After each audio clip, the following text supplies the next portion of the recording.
Hello everyone, welcome to Emmy recipes. ఈరోజు వీడియోలో మరొక స్నాక్స్ రెసిపీ చూపిస్తున్నాను. టైం లేనప్పుడు ఈవినింగ్ టైంలో పిల్లలకి ఇలా మినీ పిజ్జా చేసి ఇవ్వండి, చాలా ఎంజాయ్ చేస్తూ తింటారు. ఒకసారి ట్రై చేయండి. ముందుగా స్టవ్ ఆన్ చేసుకొని దోశ ప్యాన్ పెట్టుకొని ఆయిల్ వేసుకొని అంతా కూడా ఇలా స్ప్రెడ్ చేసుకున్న తర్వాత దోశ బ్యాటర్ తీసుకొని చిన్న చిన్న దోశల్లా ఇలా వేసుకోవాలి.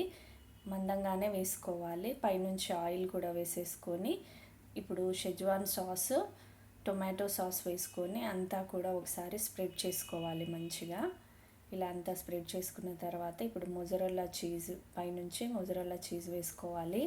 కొంచెం చీజ్ ఎక్కువగా వేసుకుంటేనే పిల్లలకు బాగా నచ్చుతుంది. తర్వాత పైన చిల్లీ ఫ్లేక్స్, ఒరిగానో కూడా వేసేసుకొని మూత పెట్టుకొని ఒక 1 మినిట్ ఫ్రై చేసుకున్నామంటే ఎంతో simple and tasty mini pizza ready. ఒకసారి మీరు ట్రై చేయండి. పిల్లలైతే చాలా ఎంజాయ్ చేస్తారు. మా పిల్లలకైతే ఇది చాలా బాగా నచ్చింది. వీడియో కనుక నచ్చినట్టయితే please like, share and subscribe. Thank you for watching.